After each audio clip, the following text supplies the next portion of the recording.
Alright, I'm sorry this isn't going to be a full video. I just didn't have time. I was trying to get this thing knocked out. But I just wanted to cover at least some of the key points, so if you go to do this job, you kind of know what you're getting into. This is a 2017 Pacifica. Had to do the evaporator core, was leaking like a sieve. The way this dashboard and this HVAC box is going to come out is really similar to like a Chevy Traverse, or well, any of the GMs really, late models, where the dash skin is overlaid on the cage. Sorry, I'm getting off track, but basically what you're doing, you're pulling the whole dash with the HVAC box, because the box is actually bolted from the back. You can't get the HVAC box itself. You can't just pull the dash and then the box is mounted to the firewall. The box is actually mounted to the back of the dash. So what I did, I left the steering column in. You have to take the center console out. Center console has the two nuts you can see, and then there's two little side panels. There's two more 10 millimeters on the sides down low.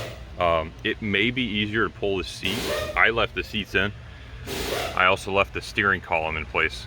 I just undid the pinch bolt.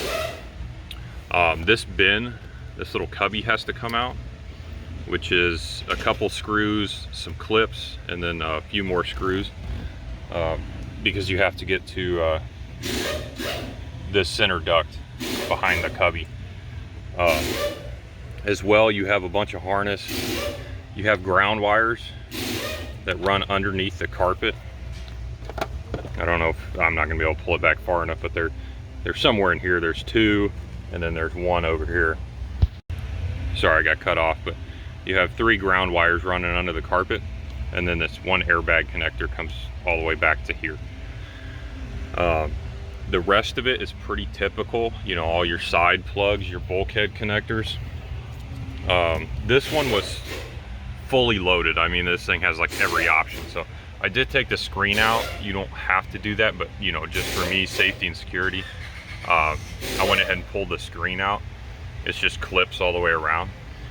But basically what I did is, you know, there's not a lot to the dash bolt. There's the two 13 mil side bolts, two 10s on the top, and then typical Chrysler, you have your hidden bolts. You have to pull the wiper cowl, and there's two more 10s. There's another one back here.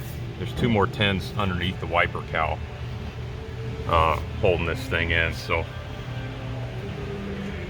labor time, they only called for 6 or 6.5 hours. It's not that bad of a job to do,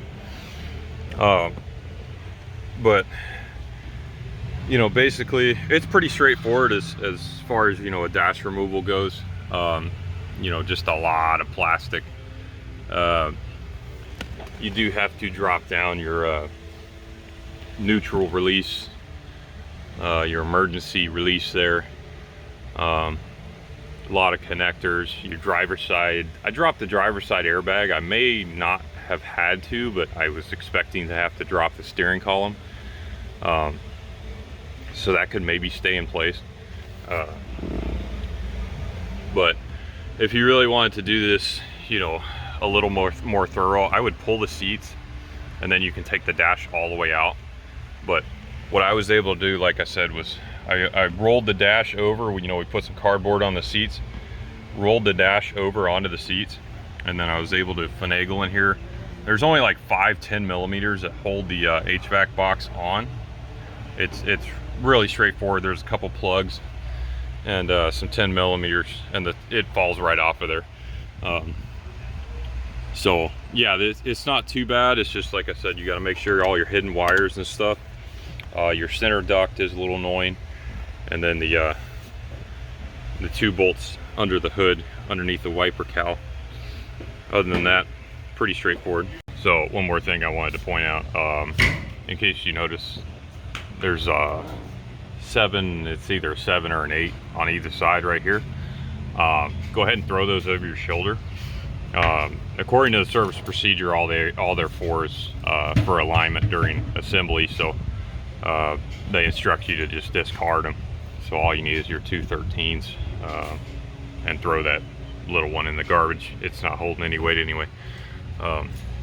Again, I'm sorry this isn't a totally complete removal and install, but I think if you've done these dashboards, you kind of get the gist. You just need to see, you know, where the snags are. So again, grounds under the carpet, remove this bin to get your center duct out, 2 screws, 2 bolts underneath the wiper cowl on the outside, and then whichever way you prefer, if you want to drag this thing out or do like I did, you can leave the steering column, just roll this thing over on its belly and remove the box from the back side. So all in all, not a bad job. Just gotta watch out.